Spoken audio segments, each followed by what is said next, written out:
चलो, by the time other people are joining us, हम क्या करते हैं ना, हम कुछ डाउट्स ले लेते हैं। ठीक है, I have some doubts with me, तुम लोगों के, तो हम लोग पहले वो डिस्कस कर लेते हैं।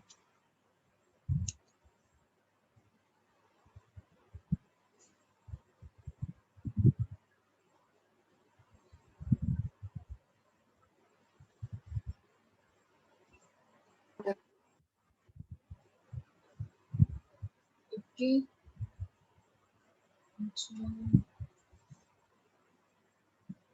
Good evening ma'am. ओके, और कोई डाउट्स हैं तुम लोगों के? यस मैम, प्लीज हम सेंड भेज कर रहा दो। अभी बस। ऑनलाइन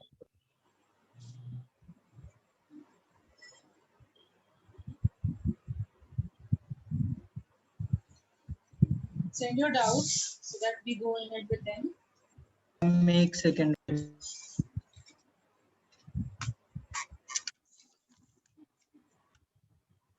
ऑर्गेनिक में कहाँ तक पहुंच गए? हम कार्बोक्सिलिक एसिड कर लिया था थोड़ा बहुत, very methods of fast. Preparation और मतलब मेरे ख्याल रिएक्शन। से ऑर्गेनिक तो तुम्हारी फिनिश ही होने वाली है फिर तो। Yes ma'am. Last week test हुआ था ना तुम लोगों का? Yes. लास्ट वीक हुआ था या उससे पहले हुआ था? If I am not wrong. Last week. How was it? How did it go? कैसा हुआ, क्या हुआ, इतना सन्नाटा क्यों हो गया? हाँ, थोड़ा अजीब सा था मैम पिछला अजीब था, क्या हो गया? ना, मतलब पता नहीं लंबा था कि क्या था, आंसर बहुत कुछ जा रहे थे। सब्जेक्ट्स में टाइम ज्यादा इन्वेस्ट हो गया तो फिर हड़बड़ी में आते हुए भी गड़बड़ हो गई। Okay, okay, fine fine fine, okay, चलो। तो मेरे पास कुछ डाउट्स हैं, मैं पहले उनको डिस्कस कर लेती हूँ, then we will move ahead. So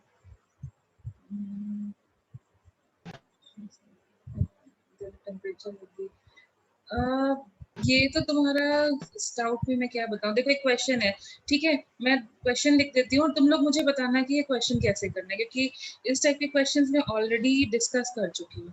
so there is a liquid जिसका नॉर्मल टाइम पर बॉइलिंग पॉइंट, जब प्योर है ना, तो उसका बॉइलिंग पॉइंट होता है 373 केल्विन, ठीक है। और ये दिया हुआ है वेपर प्रेशर ऑफ वाटर, मतलब वेपर प्रेशर ऑफ वाटर हमें पता है 100 डिग्री सेल्सियस या फिर 373 केल्विन होता है। Vapour pressure of water at temperature T, at temperature T, भाई तुमने क्वेश्चन आधा काट के दिया है। टेम्परेचर टी इज कितना है मुझे नहीं पता, is how much, please send your question properly.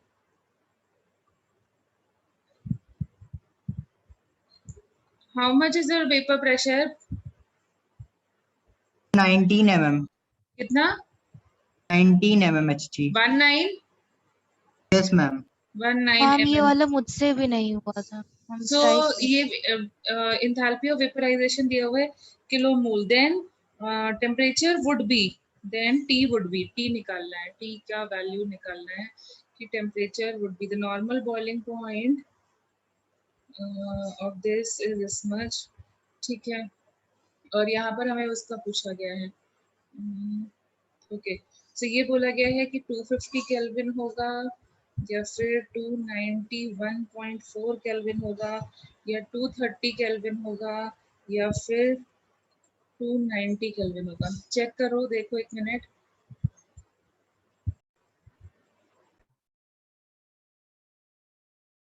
करो, is it Audible now?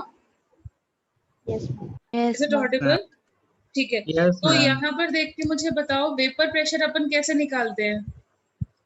Vapour pressure अपन कैसे निकालते हैं बताओ? बेटा भूल गए हो क्या? Come on, vapour pressure of a liquid कैसे निकालते हैं? How do you find the vapor pressure? अच्छा तुम लोग ये बताओ कैसे किया था तुमने एक क्वेश्चन को, तुम अपना अप्रोच बताओ तो मैं बताओ तुम सही कर रहे हो या गलत कर रहे हो। Did you do this? क्या तुमने बोला ना आंसर गलत आ रहा है, मेरा मैच नहीं कर रहा, तो तुम तो बताओ कैसे किया था। मैम नहीं मैम, मैं तो कह रही थी कि मैम स्ट्राइक नहीं कर रहा था ये। हाँ ma'am delta H V A P को मैम इसके फॉर्मेट है ना मैम, प्लस आर को अगर स्क्वायर करके नीचे डिनोमिनेटर में not able to listen to you, come again. बाद मैम आगे समझ ही नहीं आया।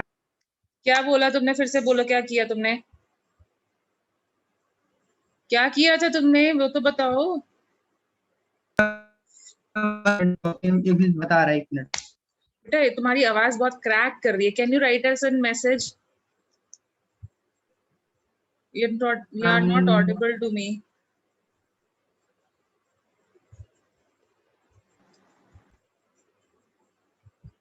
Can anyone just get out, get like what he is trying to tell us? No ma'am.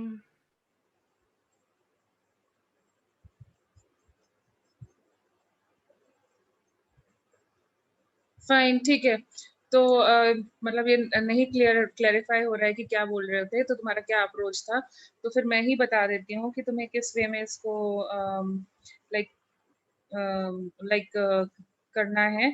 तो देखो यहाँ पर क्या दिया हुआ है तुम्हें, यहाँ पर तुम्हें क्या दिया हुआ है कि जो हम एक पर्टिकुलर लिक्विड को हम एक टाइम पर हीट कर रहे हैं, तो ठीक है, तो यहाँ पर ये जो है ये किस टाइम के प्रेशर के लिए है, नॉर्मल बॉइलिंग पॉइंट किस टाइम के लिए होता है, 760 ये किसके लिए होता है, 1 एटमॉस्फेयर के लिए होता है कि नहीं 180 होता है, के लिए। यस मैम ठीक है। So that is temperature is equal to 373 Kelvin when your pressure is how much, 1 760 atmosphere or you can say 760 mm. Do you follow that? Yes ma'am. Yes yes ma'am. इतना तो clear है ना, 760 mm के लिए clear है, fine. अब ये जो प्रेशर ऑफ द सॉल्यूशन है ये 19 mm दिया हुआ था, इसका मतलब वाटर प्योर हो गया या इम्प्योर हो गया, इम्प्योर। इम्प्योर है, यहाँ तक तो क्लियर हो रहा है कि वाटर में कुछ इम्प्योरिटीज आ गई। तो अब जब वाटर में इम्प्योरिटीज आ जाती हैं तो फिर हम लोग उसको कैसे सॉल्व करते हैं, मतलब उसमें जो प्रेशर ऑफ द सॉल्यूशन होता है उसको कैसे निकालते हैं, how do we calculate that. Ma'am relative lowering in vapour हाँ, प्रेशर वाले सो में। नाउ सी यहाँ पर ना एक दूसरी चीज लगेगी जिसको हम लोग बोलते हैं किरचॉफ्स इक्वेशन, ठीक है, एक होता है किरचॉफ्स इक्वेशन। तो क्या होता है, जो बॉइलिंग पॉइंट ऑफ वाटर होता है, किसी भी लिक्विड का जो बॉइलिंग पॉइंट होती है वो प्रेशर के हिसाब से वैरी करती रहती है, मतलब जैसे हम बोल रहे हैं कि boiling point of water is this over here at 1 atmosphere, तो यहाँ पर अभी vapour pressure of this is given to you as this, so इसका मतलब है उस टाइम पे बॉइलिंग पॉइंट जो है एक किसी और टेम्परेचर पे निकालने के लिए बोला जा रहा है, ठीक है। तो बॉइलिंग पॉइंट जो होता है वो टेम्परेचर प्रेशर अगर हम वैरी करेंगे तो बॉइलिंग पॉइंट वैरी करेगा या नहीं, यस मैम। ठीक है। सो उस यस वो मैम। इक्वेशन क्या होती है, अलग अलग टेम्परेचर्स के लिए या अलग अलग प्रेशर कंडीशंस के लिए अगर हमें बॉइलिंग पॉइंट निकालना होता है तो एक इक्वेशन और होती है, that is this into delta H of vaporization upon R and then 1 upon T1 minus 1 upon ma'am T2. ln P1/P2 होता है। P2 upon P1 होता है बेटा, क्योंकि मैंने इधर T1 minus T2 लिखा है ना, नेगेटिव होता है ना। Yes ma'am. Clausius Clapeyron equation होती है, इसको बोलते हैं थर्मोडायनेमिक्स में लास्ट में बताई जाती है, मतलब क्लॉजियस क्लैपेरॉन इक्वेशन होती है, ये बहुत ज्यादा यूज तो नहीं होती है लेकिन अब तुमने क्वेश्चन पूछ लिया है तो मैंने बता दिया तुम्हें। Can you get it now? Yes ma'am. ठीक है, तो यहाँ पर हमारा P1 हो गया, ये T1 हो गया 373 केल्विन, बाकी सारी वैल्यूज अपने को दी हुई हैं तो हम T2 निकाल सकते हैं अब यहाँ पे। यस मैम अब हो जाएगा। अब हो जाएगा, यस मैम। वैल्यूज पुट कर लोगे, और ये किलो जूल्स में है, ये ध्यान रखना, इसमें ये भी एक मिस्टेक हो जाती है बच्चों से, इसको जूल्स में करना है क्योंकि आर की वैल्यू तुम जूल्स में पुट करोगे। Can you follow now? Yes ma'am. ठीक है, तो ये एक क्वेश्चन अब ट्राई करना, मैच कर जाएगा आंसर होपफुली। ओके, चलो दूसरे क्वेश्चंस देख लेते हैं। तो दूसरे क्वेश्चंस हमारे पास जो डाउट में आए हैं वो कौन कौन से हैं वो चेक कर लेते हैं। तो हमारे पास एक क्वेश्चन ये है, which of the following statement about the composition of vapour over an 1:1 का मिक्सचर लिया गया है, 1:1 mixture of benzene and toluene का मिक्सचर लिया हुआ है, benzene and toluene is correct. ये बताना है कौन सा स्टेटमेंट करेक्ट है।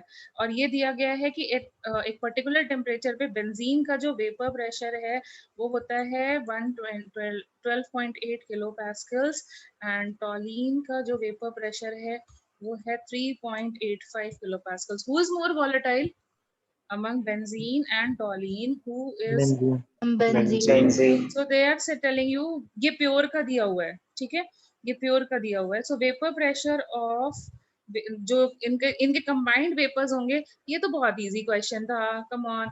Vapours will contain higher fraction of benzene, बोलो किसका फ्रैक्शन ज्यादा होगा, या फिर they will contain higher toluene, या फिर इक्वल अमाउंट्स में होंगे। बताओ कौन सा ऑप्शन सही होगा,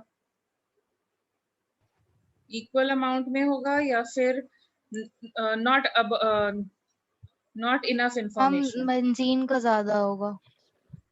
यस, जो ज्यादा वॉलेटाइल होगा उसका ज्यादा फ्रैक्शन होगा कि नहीं, Yes, equal ma'am. Amount. Yes. You know ना, प्रेशर ऑफ द सॉल्यूशन, और you can say pressure of benzene will be equal to mole fraction, ऐसे ही निकालते थे ना, 1/2 इनटू। हम मोल फ्रैक्शन सेम हो गया है तो अब वही यस, दूसरा प्योर वाला का डिसाइडिंग बेंजीन का। फैक्टर हो अब जाएगा। यहाँ पे देखो टॉलीन का करोगे पार्शियल प्रेशर तो half into P in P of toluene का प्योर करोगे तो देख सकते हो ये वैल्यू सेम है, ये वैल्यू ज्यादा है, तो obviously it will have more fraction of benzene.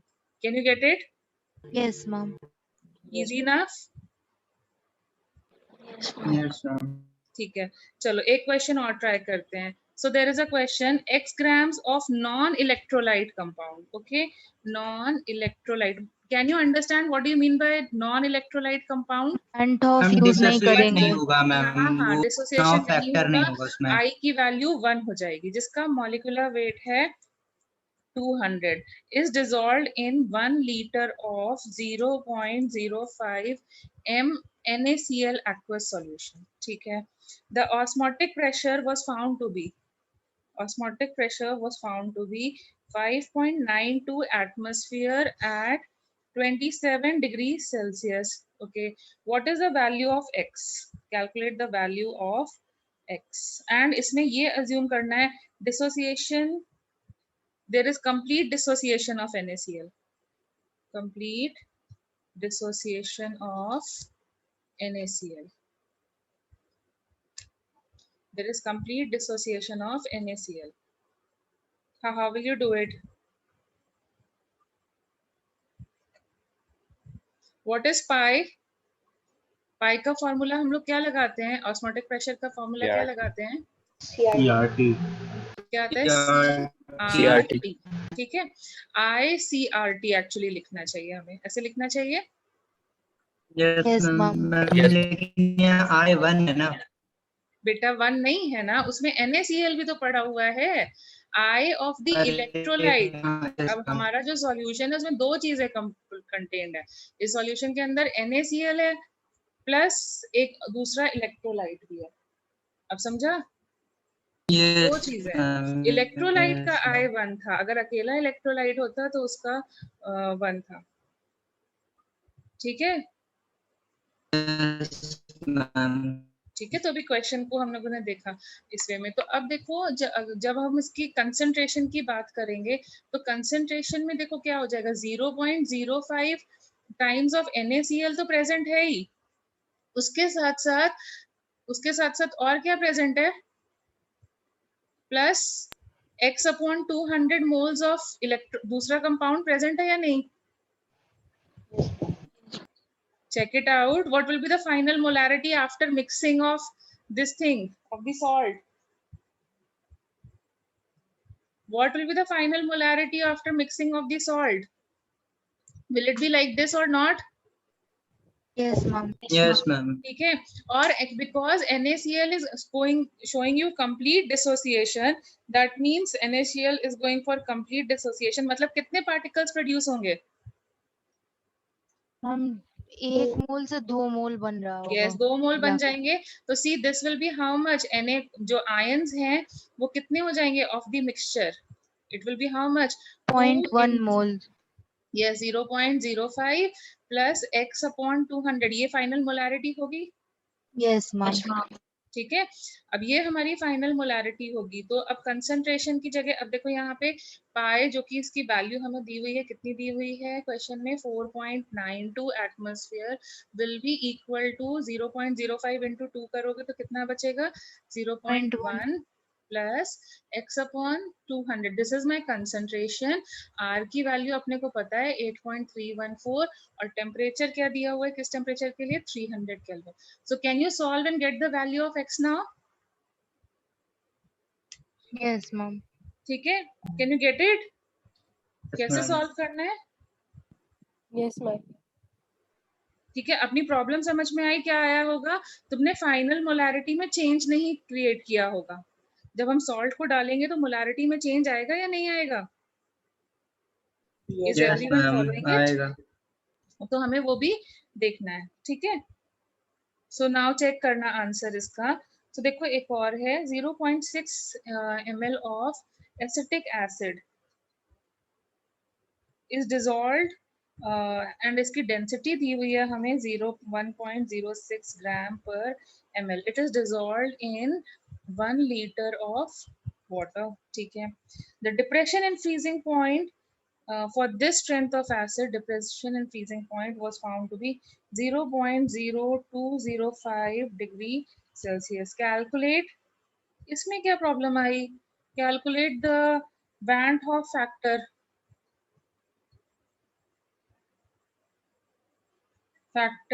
and dissociation constant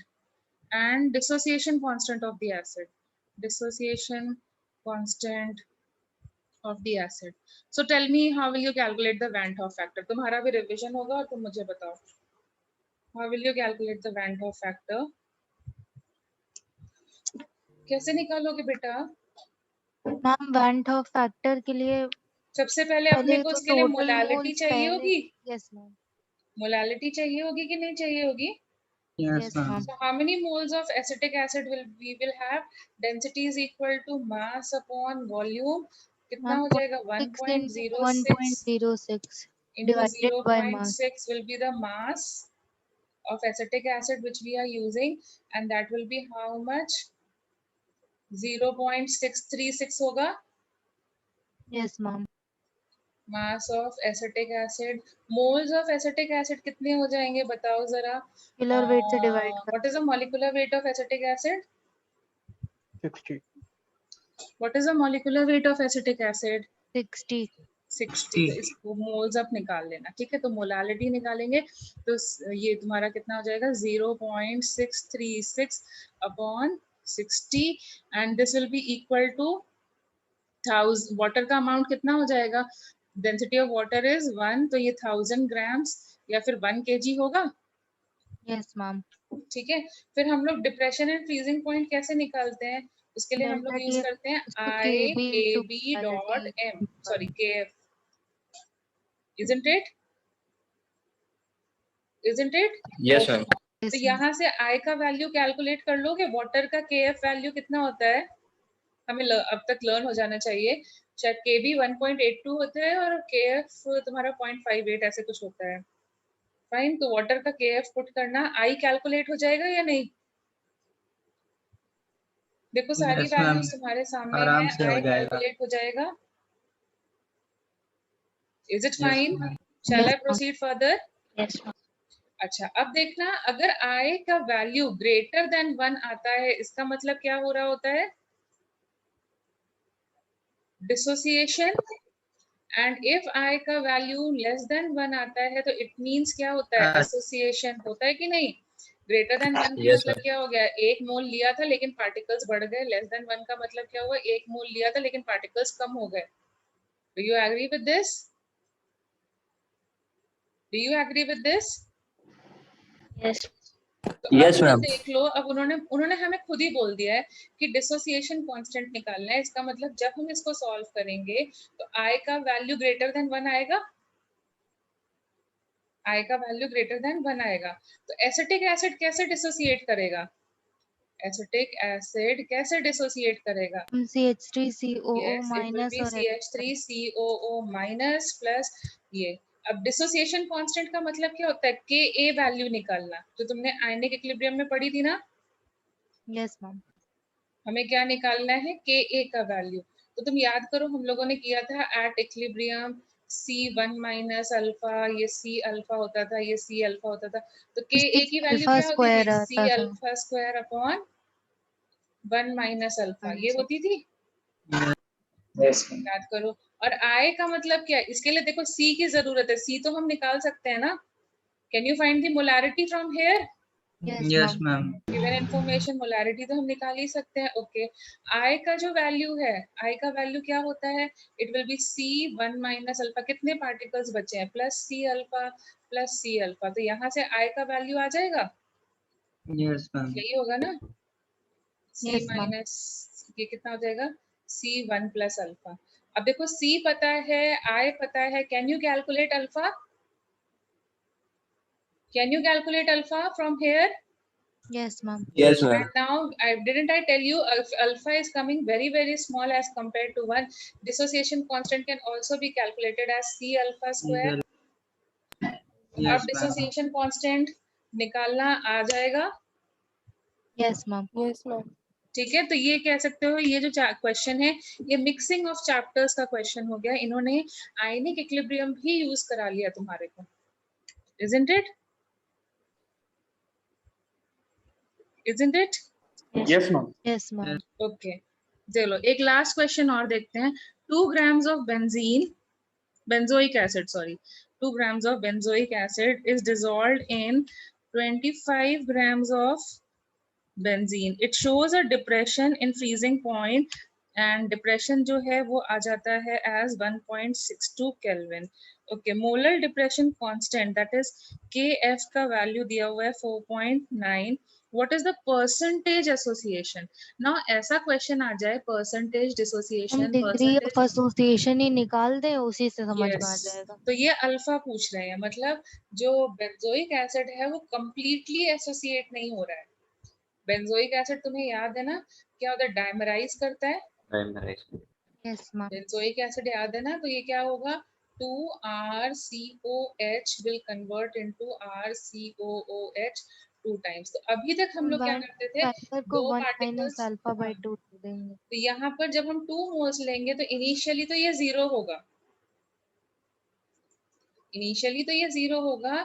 finally at, या कह लो एट इक्विलिब्रियम, फुल एसोसिएशन नहीं हो पा रहा है, partial association is taking place. Okay, हमने ज्यादातर जो क्वेश्चंस किए थे उसमें फुल करते थे, यहाँ पे पार्शियल एसोसिएशन हो रहा है।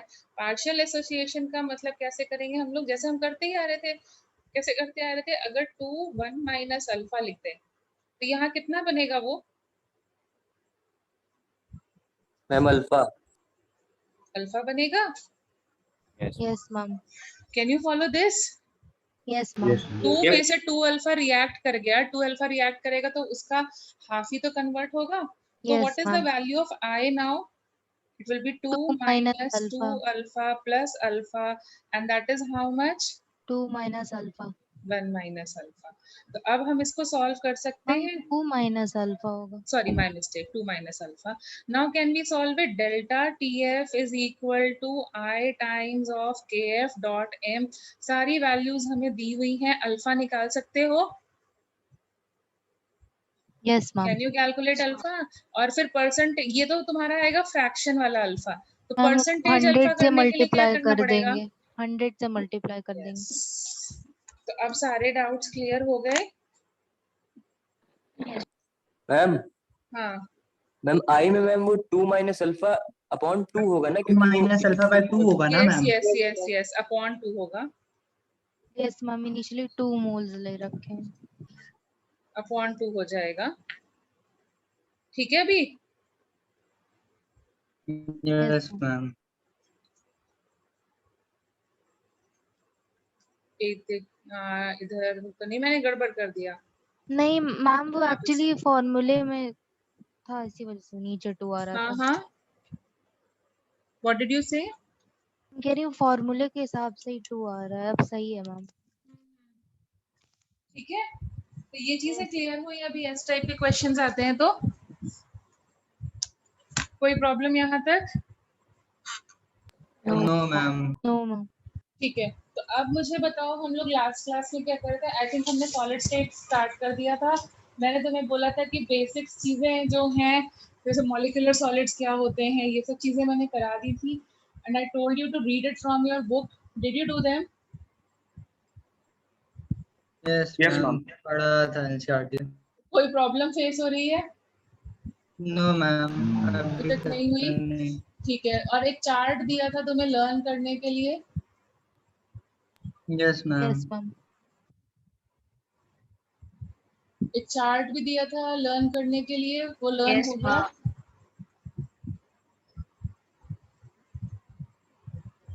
ठीक है, गुड। तो अब हम आगे कंटिन्यू करें। Yes ma'am. 1 minute.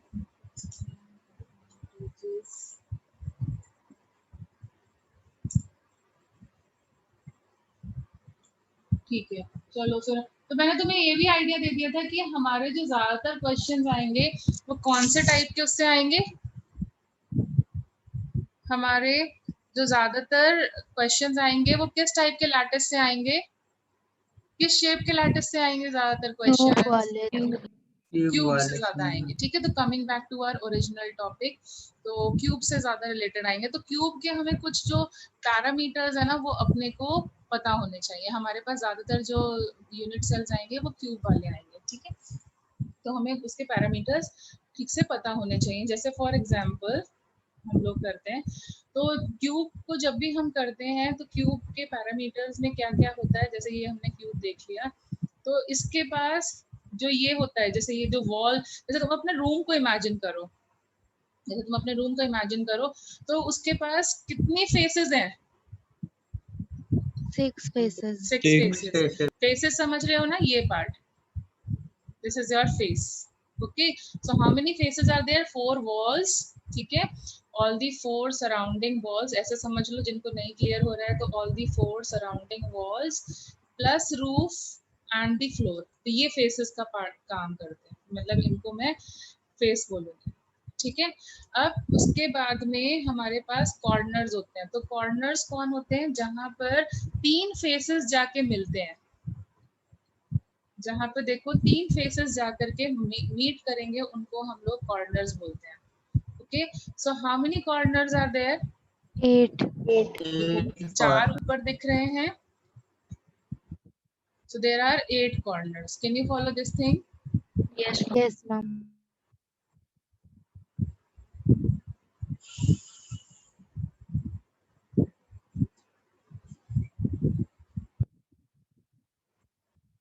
Okay,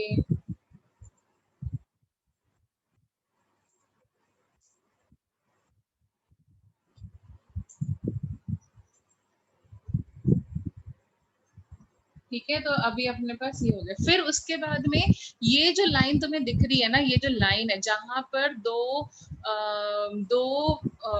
walls जाके या 2 फेसेस जाके मीट करते हैं, उस लाइन को, जैसे ये लाइन देख लो, इसको हम लोग बोलते हैं edge. This is called edge edge. So check yourself, how many edges are there? 12. 12. So we have 12 edges. Can you get it? Yes ma'am. 3 faces जहां मीट करते हैं वहां कॉर्नर बनता है। जहां पर 2 फेसेस मीट करते हैं, अपने रूम में देखो, yes ma'am. Can you check it in your room as well? इसको तुम अपने रूम पे ही विजुअलाइज करो, तुम्हें सब समझ में आएगा। देखा तुमने रूम पे 12 एजेस दिखे? यस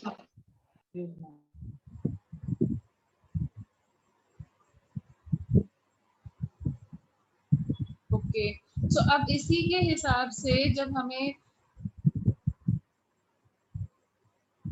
जब हमें और चीजें देखने को बोली गई ना, मतलब और इसको स्टडी करने को बोला गया, तो हम लोगों ने लैटिस कैसे बनाया था। लैटिस तो हमें समझ में आ रहा था कि अगर मैं ऐसे atoms are spherical in shape, तो अगर मैं इन एटम्स को ऐसे कर करके ज्वाइन कर दूं, तो अगर मैं 2D में ज्वाइन करूं इनके सेंटर्स को, तो अपने को कैसा शेप दिखेगा, एक स्क्वायर Square. दिखेगा। अब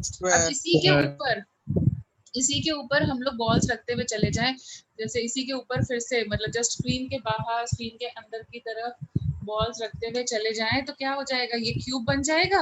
क्यूब बन जाएगा। ठीक है, Yes, ma'am. अपने रूम की जो फ्लोर्स हैं उनको इमेजिन करो, वहां सेंटर ऑफ द एटम्स रखे हुए हैं, और फिर हम लोगों ने उसी के ऊपर, तो हमारा रूम बनेगा कि नहीं। देखो, this Yes. Will be the floor Yes. And इसी के जस्ट ऊपर रख दे, तो हमारा छत जो रूफ है वो वाला पार्ट क्रिएट हो जाएगा। तो इस वे में हमारे को लैटिस जो होता है वो क्रिएट करना था। तो अभी जो लोकेशन ऑफ एटम्स है वो कहाँ पर है, we are placing the Corners atoms में. वेयर, Corners पे. yes, Corner. we are placing the atoms at the corner of the lattice. So such a phase is called as, मतलब अब इसमें varieties create होंगी, तो इसमें जब हम लोग सिर्फ हमारे atoms को corners पे रखते हैं, then it is called as a simple cubic cell. Simple cubic cell. So what is a simple cubic cell, इसको शॉर्टकट में हम लोग SCC भी लिखते हैं, या इसको प्रिमिटिव सेल भी बोल सकते हैं, क्योंकि ये बिल्कुल प्रिमिटिव है, इसमें कुछ मतलब ज्यादा चेंजेस नहीं किए गए हैं। ठीक है, बिल्कुल प्रिमिटिव टाइप का है, कुछ ज्यादा चेंजेस नहीं किए गए, तो we can also call it as a primitive cell. तो प्रिमिटिव में क्या होता है, where are the atoms placed, atoms are placed at the corners. So how many corners do we have in total? 8. 8 corners होते हैं ना, तो there are 8 corners. So how many atoms are required to make this? 8. How many atoms will be required to make this? How many atoms will be 8. required to make this? 8. 8. Can you get it? Can you get my point? Yes, ma'am. Yes, ठीक है, तो in this case simple cubic cell में क्या होता है, in this kind of unit cell, in this unit cell, atoms are placed on each corner of the cube, each corner of the cube. अब मैंने तुमको उस दिन समझाया था कि जो ये कॉर्नर होता है, जैसे मैं यहाँ पर बनाऊं, तो मैं 2D में अगर बनाऊं, तो हमारा जो ये कॉर्नर होता है वो कितने एटम शेयर कर रहे होते हैं, कितने सॉरी सेल्स शेयर कर रहे होते हैं। 8. ये वैसे अगर हम 2D में देखें तो 4 शेयर कर रहे हैं, फिर एक इसके ऊपर आएगा, मतलब इसी के ऊपर 5 आ जाएगा, इसी के ऊपर 6 आ जाएगा, इसी के ऊपर 7 आ जाएगा, इसी के ऊपर 8 आ जाएगा। तो what is the contribution of each corner in a simple, what is the contribution of corners, 1 by 8. 1 by 8. 1 by 8. contribution of corners in a cubic cell is how much, in one cubic cell is how much, 1 by 8. Then similar, तो यहाँ पर देखो क्या हो जाएगा, the contribution is 1 by 8. So contribution of each corner is, चलो बना ही देते ताकि तुम, so contribution of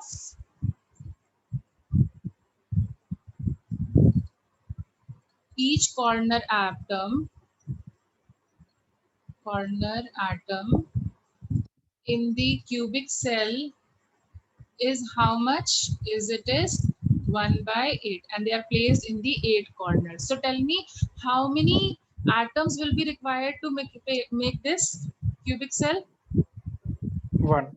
Number of atoms required, and this is called as effective atom. Effectively हमें कितने चाहिए, तो हर एक को हमें 1 by 8 चाहिए, और 8 corners होते हैं, तो हमें कितना चाहिए होता है, तो एक ही एटम चाहिए होता है। मतलब हम ऐसे समझ लें कि हम एक बॉल लें और इस बॉल को 8 इक्वल हाफ्स में डिवाइड कर दें, एक बॉल लो और उसको 8 इक्वल हाफ्स में डिवाइड कर दो, और जो एक इक्वल हाफ आया है ना उसको हर एक कॉर्नर पे रख दो, तो देखो हमारा सिंपल क्यूबिक सेल बन जाएगा। एक कॉर्नर पे हमने यहाँ पर 1/8 पार्ट रख दिया, फिर हमने 1/8 पार्ट यहाँ पर रख दिया, ठीक है, फिर वो 1/8 पार्ट यहाँ पर रख दिया, फिर वो 1/8 पार्ट यहाँ पर रख दिया, फिर वो 1/8 पार्ट यहाँ पे रख दिया, यहाँ पर रख दिया, ऐसे कर करके, and then we are placing it over here, and then we are placing it over here. So don't you think एक एटम लें और उसको 8 इक्वल हाफ्स में डिवाइड कर दें तो हमारा पूरा SCC लैटिस बन जाएगा? Yes, ma'am. Yes, ma'am. ठीक है, तो what is the effective number of atoms required to make a simple cubic cell is 1 atom. 1 atom. ठीक है, अब क्या होता है, you know this, जब जो हमारा क्यूब बनता है, जब हम सेंटर ऑफ द एटम्स को ज्वाइन करते हैं, तो जो हमारा क्यूब बनता है उसकी जो साइड की जो लेंथ होती है उसको हम बोलते हैं एज लेंथ। देखो वो जस्ट उसके एज के बराबर होगी। Yes, ma'am. ठीक है, when you will join the center of the atom, see this will be a square, तो ये बोलोगे स्क्वायर का लेंथ, और अगर इसको क्यूब के वे में इमेजिन करो तो can you see it will be equal to the side of the cube. Yes. It will be simultaneous to say, एक ही बात होगी चाहे हम साइड ऑफ द क्यूब बोले या फिर हम एज ऑफ द एज बोले, उस कमरे का एज बोले। Yes. This is called as edge length, and edge length of this cube is equal to the side of cube. Supposing इसका नाम दे दिया मैंने, इसको नंबर एक नोटेशन यूज किया a, and radius of the atom making this lattice, radius of the atom making this lattice is supposing r, small r. So can you give me the relationship between a and r? A A is equal to 2R. Yes, तो देखो कैसे बनेगा, जैसे हमारा ये हमारा SCC lattice होगा, तो SCC लैटिस में क्या हो रहा होगा, हमारा जो एटम होगा वो यहाँ पर ऐसे होगा, देखो I am trying to make it like this, then वो ऐसे रखा होगा, फिर एक एटम कैसे होगा, समवेट लाइक दिस, और फिर Ma'am, दूसरा वो एटम A is equal ऐसे। to 2R ही हो जाएगा. So you can check yourself, ये हमारा एक एज लेंथ है, ये हमारा एक एज लेंथ है, और ये डिस्टेंस जो है वो r है। So what is the relationship between a and r? A is equal to 2R. Yes, are you people connected? yes Ma'am. So what is the relationship between this and this? Ma'am, A is equal to 2R. Can you understand this thing? a is equal Yes, to ma'am. 2r, ठीक है, ये relationship याद रखनी है। ठीक है, अब देखो जब हमने इसको एटम्स से बना दिया, so can you see there is lot of empty space over here, खाली जगह भी Yes, तो पड़ी ma'am. हुई है, यहाँ पे ये दिख रहे हैं, इसको जो खाली स्पेस बची रह जाती है इसको हम बोलते हैं void, the empty space inside the cube, मतलब क्यूब तो फुल सॉलिड होना चाहिए था ना, बट इसके अंदर बहुत सारी empty space बची हुई है, so this empty space is called as void. Can you follow? Yes. This is called as void. So void basically stands for empty space. ठीक है, if you are not getting very clear, तो ये जो चीजें मैंने square में रखी है ना, बस इनको भी याद कर लेते हो तो तुम्हारा काम चल जाएगा। तो अब देखो क्या ये पैकिंग जो एफिशिएंसी है, मतलब जो हमने सर्कल से इस क्यूब को ऑक्यूपाई करने की कोशिश करी, तो क्या हम पूरा 100% ऑक्यूपाई कर पा रहे हैं उसे? No, ma'am. नहीं कर पा रहे, मतलब it is not very efficient. तो अब क्वेश्चन ये आता है packing fraction. Now packing fraction का मतलब क्या होता है, कितनी जगह तुम खाली छोड़ रहे हो, कितनी जगह तुमने मतलब ऑक्यूपाई करी हुई है। Okay, so it is called as, sorry my mistake, it is called as packing fraction. So that is the amount of space occupied. किसने किसको ऑक्यूपाई करनी है? हम एटम को. Yes, by the atoms divided by the, you can say volume of Cube. yes, volume of space occupied by the atoms divided by volume of cube. Can you follow this? कितनी तुमको provided है उसमें से तुम कितनी use कर रहे हो, ठीक है, तो उसको हम बोलते हैं पैकिंग फ्रैक्शन, या फिर कुछ बुक्स उसको बोलती हैं पैकिंग एफिशिएंसी, पैकिंग फ्रैक्शन और packing efficiency. Can you gate my point? Yes, ma'am. Yes, ma'am. ठीक है, अब हम देखते हैं कितना हम ऑक्यूपाई करते हैं। तो इसको निकालने के लिए, इसको मैं ऐसे रिप्रेजेंट कर देती हूँ पैकिंग फ्रैक्शन। तो उसको हम निकालने के लिए कैसे निकालेंगे, कहना है right number of effective atoms, क्योंकि हम एक तरीके से 1/8 एरिया ही तो यूज कर रहे हैं उसका पूरे पूरे एटम का। So won't it be number of effective atoms into volume of atom, divided by, और हमारा जो पूरा पैकिंग है किसको हमने ऑक्यूपाई करने की कोशिश करी है, volume of volume of cube. Yes. तो अब tell me yourself for SCC lattice, ये तो मैंने जनरल फॉर्मूला सिखाया तुम्हें, ठीक है, ये जनरल फॉर्मूला है, सबके लिए वैलिड होगा। फॉर एससीसी लैटिस मतलब सिंपल क्यूबिक सेल के लिए जो इफेक्टिव एटम का नंबर होता है वो क्या होता है, 1 1 कितना वॉल्यूम ऑक्यूपाई कर रहा है, तो it will be 4 equal to the by 3 volume pi of r 4 by 3 cube pi r cube, और यहाँ पर ये क्या हो जाएगा, a ए क्यूब। cube। अब ये A दो cube। अलग अलग वेरिएबल्स हैं, हम इसको सॉल्व नहीं कर पाएंगे, बट हमें पता है ना आर इज हम इक्वल टू r और a का रिलेशन यूज कर बाईस, लेंगे। Very good. तो अब आर और ए का रिलेशनशिप यूज कर लें, और जेड की वैल्यू क्या होगी, 1। So this will be what, 4 by 3 pi r क्यूब, और यहाँ पे कहना है right 8 r cube। R cube से आर क्यूब कैंसिल हो जाएगा, won't it be pi by 6? Yes ma'am. Pi by 6 is how much percent, इसको उसमें कन्वर्ट करो तो देखो 0.54 आ रहा है, यस 0.5 0.54 आ रहा है या नहीं आ रहा है? आ रहा है Yes, ma'am. ma'am. That means जब हम एससीसी लैटिस को ऑक्यूपाई करते हैं तो हम सिर्फ 54% एरिया को ऑक्यूपाई करते हैं, बाकी का जो होता है वो कैसा पर खाली रह जाता है ना, yes ma'am. isn't it? So when you are making an SCC lattice, so only in an SCC lattice only 54.1% of the volume is occupied. अब इसको either way में भी पूछा जा सकता है, what is the percentage of void? Can you find the percentage of void? What is the percentage of void? I'm 100 minus 100 minus 54.1 54.1. 100 minus 54.1%, तो वो इधर वे में पूछा जा सकता है, ठीक है। तो मतलब 50% एरिया हमारा अप्रोक्सीमेटली खाली रहता है। Can you get all these points? Yes ठीक है। अब देखो दूसरा टाइप का लैटिस में मैं मूव ऑन करती हूँ, ठीक है। सो एक सेकंड कैटेगरी का लैटिस जो हमारे सिलेबस में और आता है उसका नाम है body centred cubic lattice.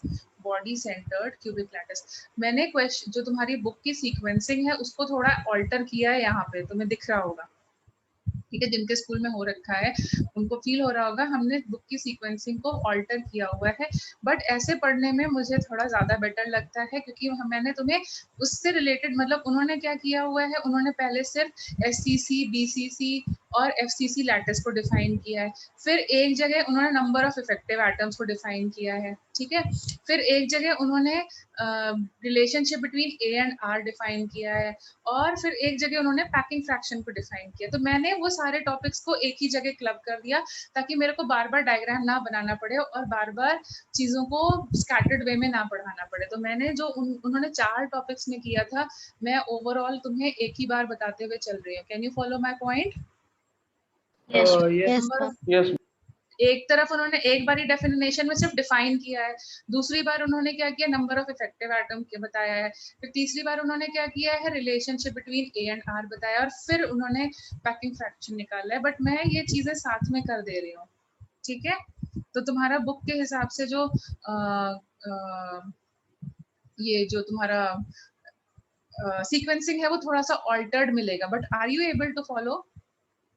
Yes, ma'am. Yes ma'am. तो यहाँ पे देखो फिर आते हैं बॉडी सेंटर्ड क्यूबिक सेल को। अब इतना बड़ा बड़ा नाम कौन बार बार लिखे, तो इसको हम लोग शॉर्टकट में लिख देते हैं BCC।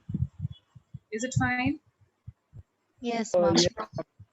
ठीक है। अब body, where is the body of the cube?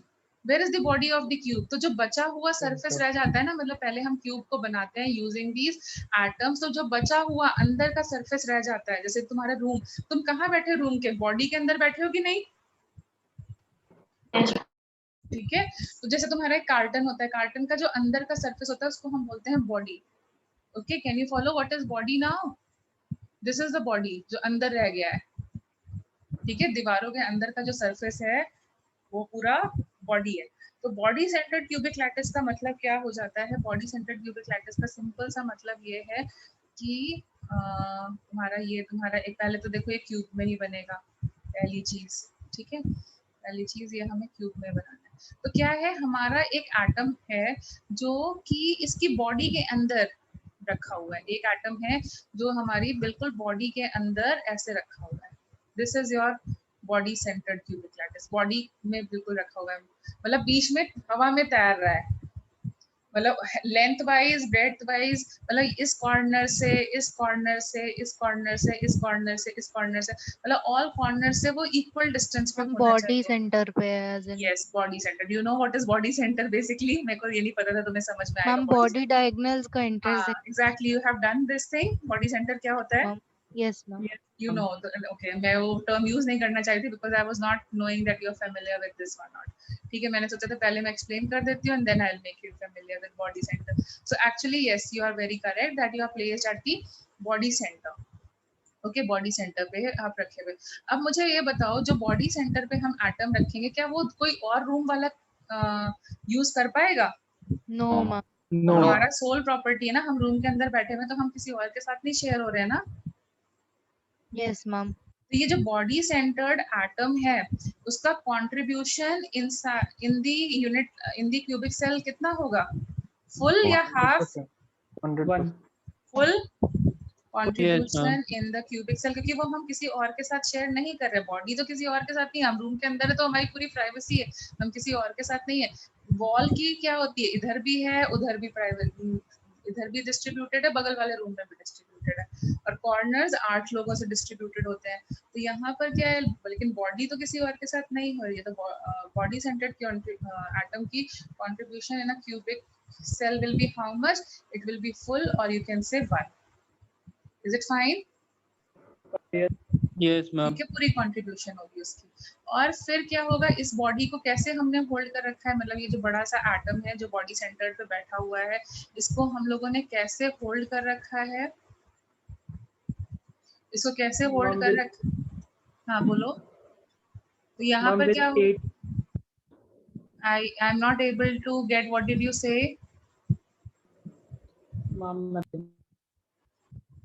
And there will be atoms placed at the corner also. Okay, and these atoms will be placed such that they touch the body centered atom. Can you get my point? पहले Yes, हम ma'am. लोग Yes, corner ma'am. पे atoms रख करके एक cube बनाएंगे और फिर बॉडी में जा करके बैठा देंगे। ठीक है, तो यहाँ पे हर जगह जो है एटम्स रखे हुए हैं। Can you get it? What is body centred? Yes ma'am Yes. ठीक है, तो बॉडी सेंटर्ड में क्या होता है, where are the atoms placed? So atoms are placed at every corner of the cube. How many corners are there? 8. 8 And what is the contribution of corner? 1/8 1/8। तो corners के लिए हमें कितने चाहिए होंगे? 1 atom। ठीक है, and then plus the atom is placed at the body center of the cube। body center of the cube। तो बॉडी सेंटर कितने बॉडी सेंटर्स होते हैं? How many points are there where body One. Signals की? Only one, and that is not shared, that body centre is not shared by any other cube. Yes ma'am That means what will be the contribution of the body centered atom? 1 atom So what is the effective number of atoms, Z value 2 for body center? Effective number of atoms to prepare a BCC lattice is how much? 2. Z value for BCC is how much? 2 मतलब हम क्या करेंगे, एक atom लाएंगे, पूरी ball लाएंगे, उसको body center पे रख देंगे, फिर एक दूसरी बॉल लाएंगे, उसको 8 इक्वल पार्ट्स में डिवाइड करेंगे, और उसके बाद हम लोग यहाँ यहाँ यहाँ रखना स्टार्ट कर देंगे। Can you follow this? Yes, ma'am. Yes ma'am ठीक है, अच्छा, अब तो ये तुमने Z वैल्यू निकाल ली। फिर देखो हम क्या करते हैं, जब भी हम Z वैल्यू निकाल लेते हैं उसके बाद हम क्या निकालते हैं? Second thing, the relationship between A and R। See, don't we calculate the relationship between A and R? Yes ma'am तो यहाँ पर भी हम लोग वही करते हैं। ठीक है, तो अब हम सेकंड पॉइंट निकालते हैं, relationship between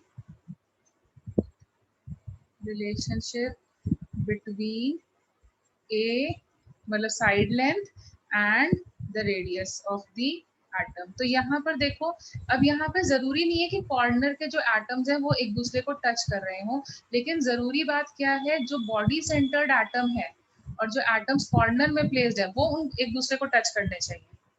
can you gate my point? Yes. Should be touching each other. ठीक है, तो मैं सॉरी माय मिस्टेक। सो यहाँ पर हमें ये फोकस करना है कि जो बॉडी सेंटर्ड एटम है वो सबको टच करते हुए जाना चाहिए।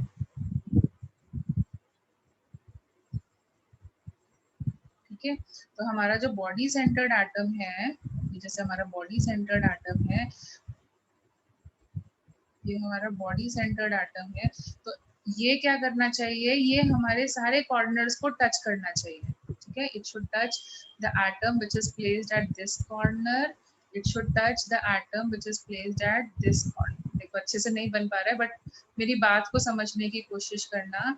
It should touch the atom which is placed at this corner, and it should touch the atom which is placed at this corner. It is not necessarily that the atoms placed at the corner should also touch each other. ये बच्चों को बड़ा confusion रहता है, तो इसीलिए मैंने तुमको उसी वे में बताया कि जो body centered atom है वो corners को touch करना चाहिए। ठीक है, corner atoms को touch करना चाहिए, but corner atoms एक दूसरे को touch करें ऐसा जरूरी नहीं है।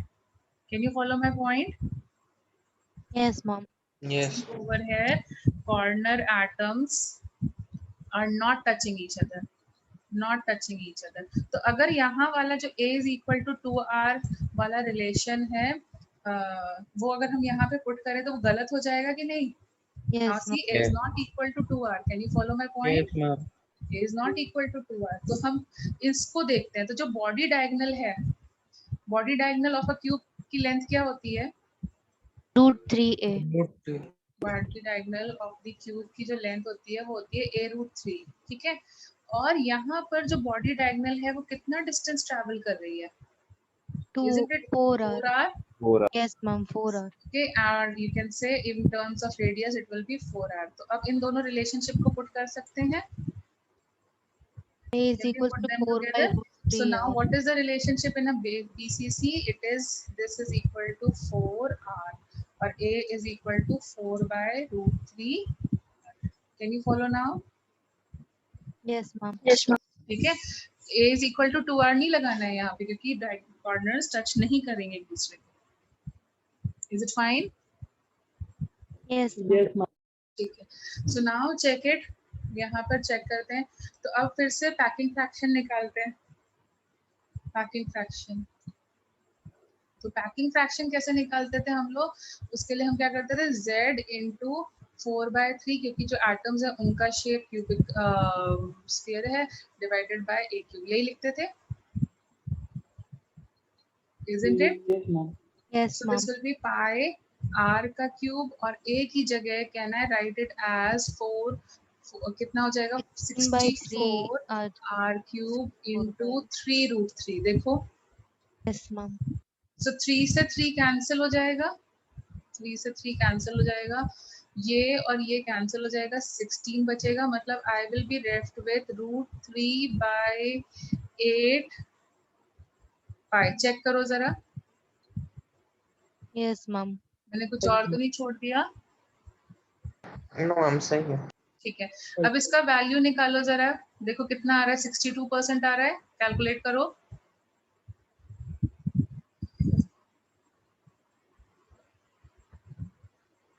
Check it out. Yes, ma'am. Approximately 62 आ रहा है। Yes, ma'am. 62. So that means who is a better method of packing? मतलब यहाँ पर how much space is empty? क्योंकि जो पहले देखो SCC लैटिस में बीच की जगह खाली हुआ करती थी, देखो यहाँ पे ये void मैंने बनाया था, तो अब बीच की जगह पे भी हमने एटम्स रख दिए, तो अब ज्यादा जगह ऑक्यूपाई हो गई कि नहीं? Yes, ma'am. So who is which one is a better packing method? Using an SCC BCC. lattice or TCC lattice? So over here the percentage of void becomes how much? 100 minus 62 करो, कितना हुआ? 38. 38. Yes. So who is a better method of packing? Better method of packing. अभी तक हमने जितने पढ़े हैं उनमें से better method of packing कौन है? BCC और SCC? BCC. Than SCC. Can you follow this? Yes, Can you follow this? तो तुम्हें दो लैटिसेस का लोकेशन ऑफ एटम समझ में आया, कहाँ पे रखा जाता है? yes, ma'am. तो फिर उनका इफेक्टिव नंबर ऑफ एटम्स कैसे निकालते हैं वो समझ में आया? Yes, ma'am. फिर तुम्हें उनका relationship between A and R समझ में आया. Yes, ma'am. And the Yes, third thing, तुम्हें उनकी पैकिंग एफिशिएंसी समझ में आई. yes, ma'am. ठीक है, तो अब हम लास्ट वाला करते हैं. तो लास्ट में हमारे पास एक और आता है, ये तीन बहुत ज्यादा यूज होते हैं. एक हम बोलते हैं फेस सेंटर्ड क्यूबिक सेल. इसको हम लोग शॉर्टकट में लिखेंगे FCC. अब नाम से ही क्लियर हो रहा है, मैंने लिखा था बॉडी सेंटर्ड क्यूबिक सेल, तो बॉडी के सेंटर पे रखा था. अब यहाँ पे फेस सेंटर्ड लिख रहे हैं, तो फेस सेंटर का मतलब क्या हो जाएगा, कहाँ रखेंगे. पर फेस के बीच में एक होगा और एजेस पे भी होंगे. Yes, so there will be atoms which will be placed at the faces and there will be and corners तो by default बनेगा ही, वरना क्यूब नहीं बन पाएगा. So there will be atoms which will be placed in the corners. तो अब बहुत complicated बन जाएगा, इस वजह से मैं नहीं proper बना रही हूँ.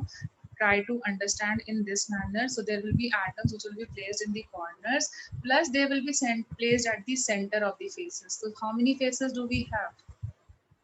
4, Six faces. 5 and 6. So they will be placed at the each face.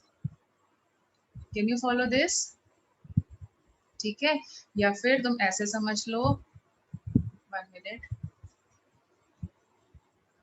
और we can write this like this कि हम लोग एक एटम को प्लेस कर दें on the left side, right side, top वाला, bottom वाला फेस, फ्रंट वाला फेस और बैक वाला फेस. देखो समझ में आया.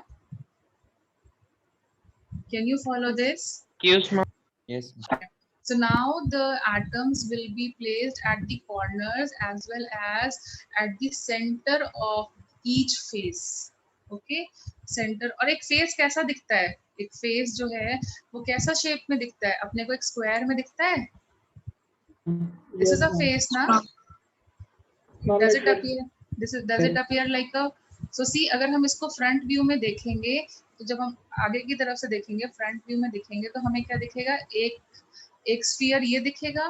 ठीक है, और इस स्फीयर के कॉर्नर्स पे एक स्फीयर अपना ये होगा, और हर एक स्फीयर के कॉर्नर पे भी हमारे पास 1 मिनट, हर स्फीयर इसको कॉर्नर्स पे एटम्स टच करेंगे. Let me make the atoms first. ये फिर इधर एक और एक इधर. अब इनके अगर मैं सेंटर्स को ज्वाइन कर दूं तो ये ऐसे बनेगा. तो हर एक फेस पे ऐसा प्रेजेंस होगा. Can you follow? Yes, हर एक फेस पर इस तरीके का प्रेजेंस होगा, इतना part corners. Can you get it now? Yes, ma'am. ठीक है. So if I try to calculate the contribution of atoms, so there are contribution of atoms present at the corner is how much? 1/8. Yes. And how many corners are there? 8. So what will be the total contribution coming from the corners? It will be only one atom is required, जिसको हम लोग 8 equal parts में divide करके corners पे रख सकते हैं. Yes. Yes, ma'am. ठीक है. So what is the contribution of face? एक जो दीवार होती है वो कितने लोगों से शेयर होती है? 2. So what is the contribution of face in a cell, in a cubic cell? 1/2. 1/2. हम हाफ पार्ट ही देखते हैं. और कितने फेसेस होते हैं हमारे पास? 6. तो यहाँ पे कितने एटम्स की atoms. जरूरत पड़ेगी? 3 atoms. What is the effective number of atoms for an FCC lattice? 4 atoms. Number of atoms for FCC is how much? 3 plus 1, 4 atoms. Can you get it? Can you get it? Yes, ma'am. इसको हम Yes, लोग ma'am. Z से represent कर देते हैं. ठीक है. अब सेकंड थिंग क्या आती है इसमें? 1 मिनट. सेकंड थिंग क्या आती है इसमें, हम लोग क्या करते हैं, निकालते हैं रेडियस A और R के बीच में relation. Yes 1 minute. हाँ, तो अब खुद से देखो, थोड़ा सा रिलेशनशिप निकालो जरा between radius and A. R equal to A upon 2 root 2. Radius and A के बीच का रिलेशनशिप निकालो। A equal to 2 root 2R. Very good. Yes. Yes, ma'am.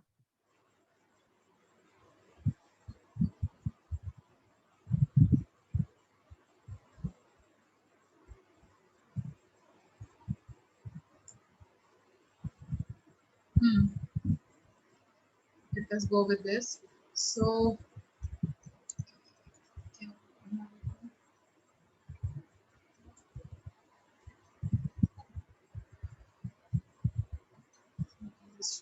ठीक है। So now see over here, अब हम यहाँ पर जब हम करने जाएंगे relationship between A and R. So we have to calculate the relationship between A and R for an FCC lattice. Okay, A and R के बीच में relationship. So यहाँ पर देखो क्या होता है, हमारे पास एक एटम होता है जो फेस पे प्रेजेंट होता है, और क्या होता है बाकी एटम्स कहाँ प्रेजेंट होते हैं? Edges पे। Yes, they are present at the corners. ठीक है, यहाँ पे कॉर्नर, एजेस पे नहीं बेटा, कॉर्नर्स। ठीक है, मतलब कॉर्नर। हाँ यस। कॉर्नर्स है, एजेस ये होती है लाइन वाली। तो अब देखो यहाँ पर जरूरी नहीं है कि फिर से जो दो कॉर्नर के एटम्स हो वो एक दूसरे को टच कर रहे हो, बट फेसेस को सब टच कर रहे होंगे। तो यहाँ पर क्या चीज लेना बेटर होता है? फेस डायगोनल लेना। Face diagonal √2a। Yes, face diagonal को कंसिडर करना ज्यादा बेटर होता है। तो can I right like this 4r is equal to a√2 because face diagonal की length is just like diagonal of the square. Yes, ma'am. Yes. We can write r is equal to 2/2√2. Yes, ma'am. Yes, ma'am. ठीक है, ये relationship अपने को याद रखनी है। अब पैकिंग एफिशिएंसी अगर निकाली जाए, तो अभी भी देखो खाली जगह तो बहुत है ना, खाली जगह तो बहुत है।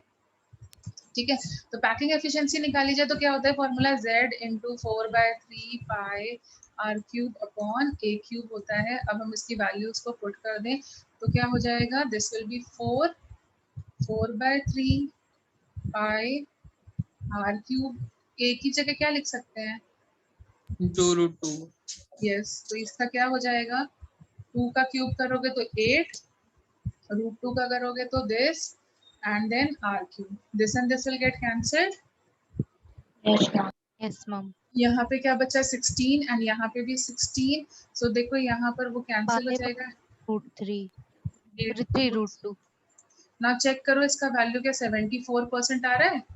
Yes, ma'am. This is coming out 0.74. So that means what is the packing efficiency? मतलब परसेंटेज में पैकिंग एफिशिएंसी बोली जाए तो कितनी हो जाएगी? 74%। This is coming out to be approximately 74%. And what is the percentage void? 100 minus 26. 74. 26. So which is the most efficient method of packing in a cubic cell? Which is the FCC. most efficient method of packing? Efficient method of packing. Okay, in cubic cells. So you can check yourself. सबसे better कौन सा method होता है? FCC, फिर BCC and then SCC। लेकिन अगर तुम खुला बैठना चाहते हो, मतलब बहुत अच्छा पैकिंग का मतलब क्या होता है? हमें क्लोजली पैक करना है आपसे। ठीक है, हम लोग क्लोजली पैक कर रहे हैं, but if you don't want a closely packing thing, you want मतलब खुला बैठना चाहते हो, तो कौन सा बेटर मेथड होगा? You want a free packing, then you can go for SCC. But if you want to, your space should be occupied to the maximum limit. So it should be how much? It should be which one? FCC। FCC. And that is the reason, मतलब तुम्हें भी समझ में आएगा FCC तब बनता है जैसे फ्रूट सेलर्स। तुमने कभी ऑरेंज वाले को देखा है? जब ऑरेंज वाला अपने वो ऑरेंजेस को पैक करता है ना, मतलब वो भी मैक्सिमम स्पेस को ऑक्यूपाई करना चाहता है, मैक्सिमम स्पेस में, तो वो क्या करता है? यहाँ पर ऑरेंज को रखता है ना ऐसे। Yes ma'am. तो ये अगर हम ऐसे ऑरेंजेस को रखें तो फिर देखो इनकी जगह पर यहाँ पर फिर ऑरेंजेस रखे जाएंगे, तो तुम खुद ही देखोगे ये एक तरीके से FCC लैटिस बनता है। देख लो, ये देखो FCC लैटिस बनता है। अगर हम इनके इसको ज्वाइन कर दें तो देखो ये हमारे एक क्यूब बनेगा और इसके फेस पर ये आ रहा है। तो बाय डिफॉल्ट जो फ्रूट सेलर है जो अपने ऑरेंजेस को ऐसे रखता है सेल करने के लिए, वो भी एक क्लोज पैकिंग को फॉलो कर रहा है, FCC वाला। Ma'am, पीसीसी में हम वो पैकिंग परसेंटेज 68% आ रही थी। हाँ यस मैम, Yes, मेरा ma'am. भी 68 हाँ ही हाँ आया। Yes, ठीक है, ma'am, माय मेरा मिस्टेक माय मिस्टेक। कहाँ गया? हाँ तो हो सकता है मेरे को कैलकुलेट करते टाइम गड़बड़ हो गया हो। So it is 68। अब ठीक है, तो ये कितना हो जाएगा? 32। अब ठीक है, मतलब ओवरऑल देखा जाए तो कहने का मतलब मेरा सिंपल यही था कि सबसे बेस्ट मेथड क्या है? एफसीसी, फिर क्या है? बीसीसी, और फिर क्या है? SCC. Is it fine? Yes, ma'am. ठीक है, तो यहाँ तक तुम्हें टाइप्स ऑफ यूनिट सेल समझ में आए? Yes. Yes, ma'am. अब किसी किसी बुक में ना, किसी किसी बुक में एक और यूनिट सेल लिखा होता है जिसको हम बोलते हैं end centered unit cell, end centered cubic cell. तो एंड सेंटर्ड क्यूबिक सेल में मतलब क्या होता है? इसमें सिर्फ एक ही चीज का डिफरेंस होता है कि it will contain atoms at every corner of the cube, every corner of the cube, and plus atoms at the opposite faces, atoms at any two opposite faces। कितने होंगे? दो ही होंगे ना? Yes, दो ma'am. ऑपोजिट फेसेस होंगे ना, सो किसी भी दो ऑपोजिट फेसेस पे रख दो तो it is called as an centered cubic cell. ये बहुत ही कभी मतलब अब तुम इससे अगर इसका तुम इससे मैं पैकिंग फ्रैक्शन या ये सब निकालने को बोलूं तो निकाल पाओगे? Yes. जेड वैल्यू बताओ इसकी क्या आएगी? What will be the Z value for this? इसके लिए कितना चाहिए होगा? 1 एटम, और Two. इसके लिए कितना चाहिए होगा? 1 Ma'am, एटम। 2 होगी। जेड वैल्यू क्या हो जाएगी? 2। ठीक है, तो ये बेसिकली 4 तरीके के क्यूबिक सेल्स हैं जिनमें से एफसीसी, एससीसी और बीसीसी ही तुम्हारे लिए मेजरली इंपॉर्टेंट है। Getting my point? Yes. ठीक है, अब एक चीज और कर लेते हैं आज की क्लास के लिए। एक पॉइंट और होता है जिसको हम बोलते हैं coordination number. Now what is the mean, what do you mean by coordination number? So the number of atoms touching a single atom, मतलब कितने उसके नेबरिंग टचिंग वाले पड़ोसी हैं, उसको टच करने वाले पड़ोसी हैं, उसको हम लोग बोलते हैं coordination number. So the number of atoms neighbouring, neighbours में भी नेबर्स देखो बहुत तरीके के होते हैं, लेकिन काम कौन से नेबर आते हैं? जो पड़ोस बिल्कुल बगल में बैठते हैं ना, जिनको टच कर सकते हैं। ठीक है, एग्जाम में कौन सा नेबर काम आता है? जो बिल्कुल बगल में होता है ना, आगे पीछे वाला। तो बिल्कुल कोऑर्डिनेशन नंबर में तुम्हें कौन सा नेबर काउंट करना है जो बिल्कुल टचिंग हो। You get it? Yes, ma'am. ठीक है, तो जैसे फॉर एग्जांपल हम लोग मतलब देखो, अगर हम एटम्स को रखने जाए तो बहुत तरीके से रख सकते हैं। जैसे हम लोग इसको ऐसे लाइन के फॉर्म में रख सकते हैं। This is 1 dimension packing. Check करो, एक ही डायमेंशन में मूव करना तो एटम्स को रखना होगा क्लोज पैकिंग में। तुम ऐसे ही रखोगे कि नहीं? Yes. ठीक है, हम ऐसे ऐसे रखते जाएं। तो यहाँ पर ऐसे 1 डायमेंशन पैकिंग में tell me what is the coordination number? एक एटम, ये एटम ले लो, इसके कितने नेबर्स हैं? 2. Yes, so the coordination number in 1 dimension packing is 2. अब 2 डायमेंशन पैकिंग की बात करते हैं। 2 डायमेंशन का मतलब क्या हो गया? लेंथ में भी जाना है और ब्रेड्थ में भी जाना है। 2 डायमेंशनल पैकिंग, 2 डायमेंशनल पैकिंग। ठीक है, तो 2 डायमेंशनल पैकिंग का मतलब क्या हो गया? हमें लेंथ में भी जाना है। लेंथ में तो हम लोग ऐसे ही जा सकते हैं ना, एक ही तरीका है लेंथ में जाने में। Check it, there is only one method to go in length packing. Yes. अब देखो, जब ब्रेड्थ वाइज जाना है तो हमारे पास 2 चॉइसेस हैं। 2 चॉइसेस क्या हैं? एक तो ये है कि जैसे हमने पहले लेंथ में पहले ए वाली लाइन बनाई थी, वैसे ही दूसरी लाइन को भी बना दें।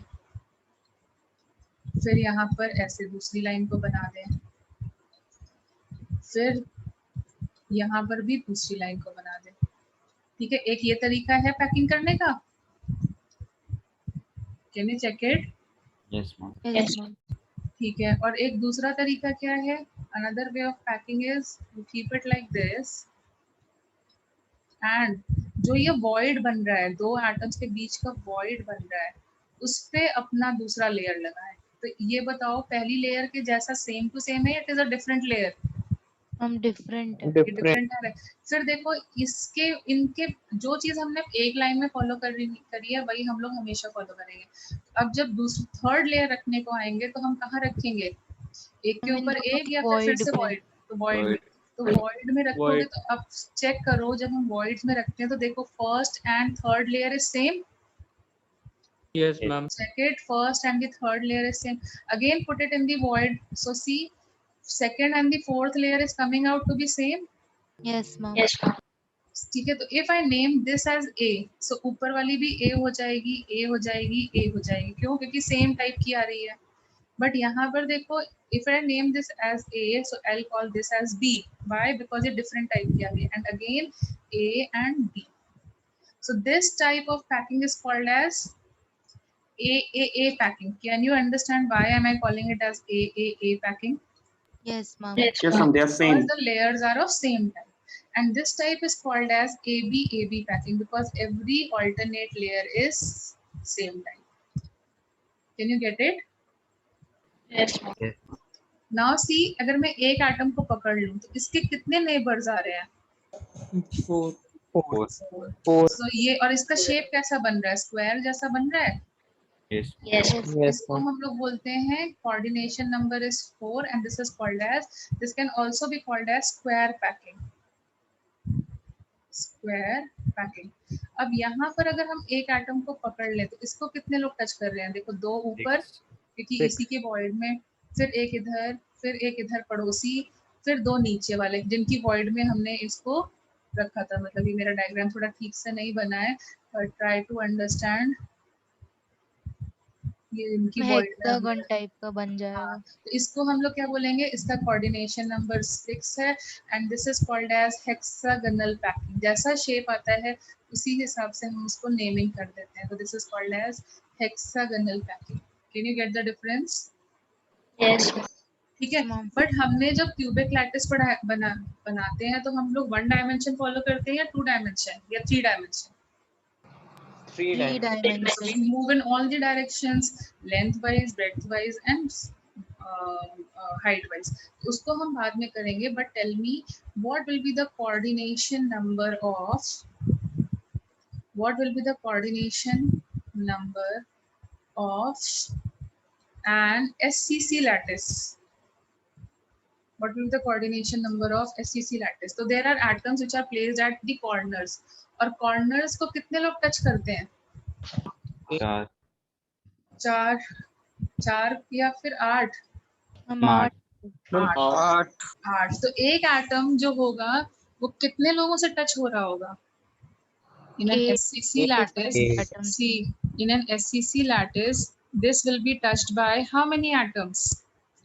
8 atoms. See, this atom placed at the corner will be touched by atom on the left hand side, on the right hand side, on the front side, on the back side, and there will be atoms which will be placed at the top वाला भी touch करेगा और bottom वाला भी touch करेगा। देखो कितने atoms touch करेंगे इस कॉर्नर वाले एटम को? 6. 6। Can you gate my point? Corner वाले एटम को कितने लोग टच कर रहे होंगे? इमेजिन करो तुम्हारा जो रूम का कॉर्नर है, रूफ पे तुमको एक कॉर्नर दिख रहा है? Yes. तो अब उस रूफ पे कॉर्नर देखो और इमेजिन करो लेफ्ट साइड वाला एटम उसको टच कर रहा होगा, राइट साइड वाला टच कर रहा होगा, फ्रंट वाला टच कर रहा होगा, बैक वाला टच कर रहा होगा, टॉप वाला टच करेगा और बॉटम वाला। कितने एटम्स टच करेंगे? 6. What is the coordination number of an atom in SCC lattice? 6. Can you follow? Yes. Yes, ma'am. ठीक है. Now tell me what will be the coordination number of BCC lattice? BCC lattice. Ma'am, Eight. but SCC. हाँ बोलो. No, ma'am, वो कुछ अलग सोच रहा है, sorry. What did you say? I am not able to follow. No, ma'am, वो थोड़ा गलत सोच लिया था, कह रहा हूँ. अच्छा अच्छा. अब देखो BCC लैटिस में क्या होता है? वो बॉडी पे प्लेस होता है, Yes. बॉडी पे प्लेस होता है और एटम्स कहाँ प्लेस होते हैं? सारे Atoms कहाँ? कॉर्नर्स पे। सारे कॉर्नर्स पे. तो ऊपर के 4 कॉर्नर वाले टच करेंगे? हम Yes. ऊपर के 4 और नीचे के 4। नीचे के Yes, ऊपर के 4 टच करेंगे और नीचे के 4 टच करेंगे तभी तो बनेगा। Yes yes ma'am. 6 and then 7 and then 8. So what will be the coordination number of BCC lattice? 8। 8 Can you get it? Can you Yes. get it? Yes ma'am. And last में हम लोग पढ़ते हैं FCC lattice. तो ये सबसे confusing है, तो इसको बहुत अच्छे से सुनना, ठीक है। FCC लैटिस के लिए coordination number for FCC lattice. तो इसमें बच्चों को एक कंफ्यूजन क्या होती है, कोऑर्डिनेशन नंबर, इसमें कंफ्यूजन क्या होती है कि वो मतलब सबको काउंट करने लगते हैं। तो मेरा यहाँ पे तुमको समझाना ये जरूरी है कि क्या होता है ऑपोजिट, जब हम एक FCC लैटिस बनाते हैं तो क्या होता है ऑपोजिट फेसेस के जो एटम्स होते हैं ना, मतलब लेफ्ट वाला राइट वाले को नहीं टच कर पाता है क्योंकि ऊपर नीचे वाले एटम्स उसको बीच में ऑब्स्ट्रक्ट कर लेते हैं। ऊपर वाला एटम नीचे वाले को नहीं टच कर पाता है, राइट वाला लेफ्ट वाले को, मतलब जो ऑपोजिट फेसेस के एटम्स होते हैं वो एक दूसरे को टच नहीं करते हैं। Opposite face atoms do not touch each other, do not touch each other. ठीक है, तुम इमेजिन करो सर्कल्स बना, ऐसे सर्कल सर्कल तुम रखते जाओ तो क्या होता है ऊपर वाला इसको टच नहीं करेगा, लेफ्ट वाला राइट वाले को टच नहीं करेगा, फ्रंट वाला बैक वाले को टच नहीं कर पाता है। Can you gate my point? Yes ठीक है, तो जब हम लोग एक FCC लैटिस बनाएंगे, when I'm going to prepare an FCC lattice, so check and tell me yourself, कितने लोग उसको सराउंड कर रहे होंगे, कितने लोग इसको सराउंड कर रहे होंगे। ये हमारा फेस सेंटर है, तो इसको पहले तो इसको कौन कौन सराउंड कर रहा होगा, कौन कौन सराउंड कर रहा होगा? Ma'am 4 corners. पहले तो 4 कॉर्नर वाले एटम्स सराउंड कर रहे होंगे, ठीक है, ये एक दूसरे को टच कर रहे होंगे, यस ठीक है। 4 कॉर्नर्स उसको टच कर रहे होंगे, ठीक है, बनी बनाई बात है। फिर क्या है, अगर ये हमारा फ्रंट फेस है, फ्रंट फेस है तो लेफ्ट साइड वाला फेस, राइट साइड वाला फेस, टॉप वाला फेस और बॉटम वाला फेस, ये सब इसको टच करेंगे। चेक करो, नो मैम। क्या टच करेंगे कि नहीं करेंगे? यस कौन सा हाँ, नहीं टच करेंगे। करेगा? अगर ये बैक वाला फ्रंट नहीं है करेगा। तो बैक वाला टच नहीं नहीं करेगा। कौन सा नहीं टच करेगा? सिर्फ फ्रंट, बैक वाला नहीं टच करेगा, ठीक है। तो क्या हो जाएगा, this will be touched bye 4 faces, तो 4 फेसेस इसको टच करेंगे, ठीक है। Can you get it? Can you get it? Yes ma'am. Yes अब देखो, इसका आधा पार्ट तुम्हारे पास है और आधा पार्ट पड़ोसी के पास है ना। यस आधा पार्ट तुम्हारे रूम पे आ रहा है और आधा पार्ट पड़ोसी रूम पे जा रहा है कि नहीं? Yes ma'am. तो पड़ोसी के रूम पे कॉर्नर सेम होते हैं या फिर डिफरेंट होंगे? कॉर्नर सेम होंगे, फेसेस डिफरेंट होंगे ना। Can you gate my point? Ma'am. Yes We will talk about the neighbor, क्योंकि ये फेस जो है, face is shared by the neighbor cell also, shared by neighboring cell also. Is it sharing your face or not? Yes ma'am. ये तुम्हारी दीवार है, वो तुम्हारे पास भी आ रही है और पड़ोसी के पास में भी आ रही है। दीवार is acting as the face. अब इस दीवार के और पड़ोसी के जो कॉर्नर्स है वो सेम है कि नहीं? सेम। विद सेम कॉर्नर्स, और हम उनको काउंट कर चुके हैं कि नहीं कर चुके हैं? कर चुके हैं। तो अब दोबारा नहीं काउंट करने की जरूरत है, ठीक है। बट उनके जो फेसेस होंगे, मतलब जो हमारे पड़ोसी के जो दीवार के जो फिर से फेसेस होंगे, टॉप वाले, लेफ्ट वाले, राइट वाले, बॉटम वाले, वो तो डिफरेंट होंगे। See, I'll try to explain it. Ma'am उसका भी बस बैक वाला नहीं करेगा। हाँ, हम उसका भी बस बैक वाला टच नहीं करेगा, बाकी सारे फेसेस पे करेंगे। I'll try to explain it again. So see, what I mean to say over here is, supposing this is my wall, this is my face, okay, this is the face I'm talking about. Fine, this is my one side of the cubic cell.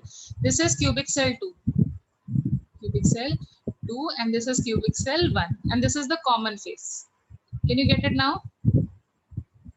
Can you get it now?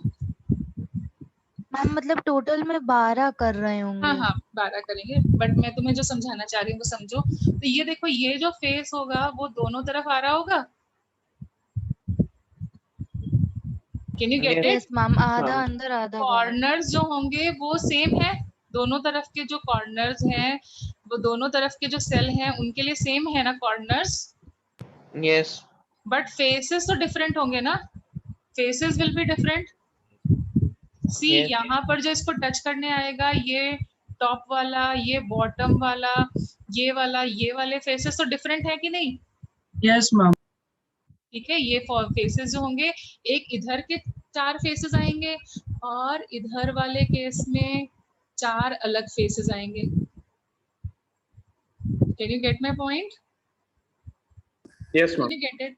और जो Yes, इसका opposite face होगा, जो इसका opposite face होगा, मतलब जो इस साइड का फेस होगा और जो इस साइड का फेस होगा, they will not touch each other, not touch, not touch. Can you gate my point? Opposite face नहीं टच करेगा, ठीक है। तो एक फेस को कितने फेस सेंटर्ड एटम्स टच करते हैं? 4। एक तो सेल्फ क्यूब के, जिसमें हम बात कर रहे हैं रेफरेंस वाला, plus 4 faces from the neighbouring cube, जिसके लिए वो कॉमन है, नेबरिंग क्यूब जो कि कॉमन है। तो टोटल कितने लोग हमें टच कर रहे हैं? Atom which is placed. Ma'am 12. 12. So what will be the coordination number for FCC lattice? 12. 12. FCC comes out to be 12. Can you follow this? Yes.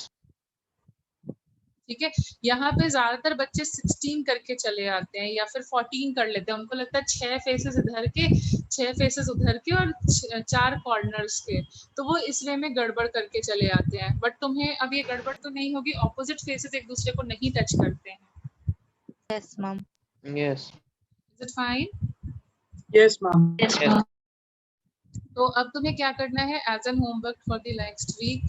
हमें क्या करना है, हमें फिर से अपनी बुक को यहाँ तक रीड करना है, ठीक है। Next class onwards I will begin with the numerical part of this. तो अपनी बुक को यहाँ तक रीड करना है। एक पॉइंट होगा वहाँ पे radius of cation is to anion होगा, वो पार्ट नहीं पढ़ना है, उसको स्किप कर देना है, ठीक है। एक फॉर्मूला होगा density that is equal to ZM upon A cube NA, ठीक है, ये नहीं करना है, ये अभी स्किप कर देना है। लेकिन बाकी जो चीजें दी हुई है ना, जैसे पैकिंग फ्रैक्शन क्या है, पैकिंग एफिशिएंसी क्या है, परसेंटेज वॉइड क्या है, कोऑर्डिनेशन नंबर क्या है, ऐसी ऐसी जो भी डेफिनेशंस दी हुई हैं, what is the relationship between R and A, ये पार्ट पूरा रीड करना है अपनी बुक से। फिर वही है, बोर्ड के क्वेश्चंस देखने किस तरीके से पूछे जाते हैं, तो मतलब बुक से रीड करना है प्लस बोर्ड क्वेश्चंस को देखना है, उनसे रिलेटेड जितने भी डाउट्स आते हैं प्लस पुराने चैप्टर के तुम्हारे जितने भी डाउट्स आते हैं वो सब तुम्हें मुझे नेक्स्ट क्लास में बताने हैं and we will discuss them. Can you get it?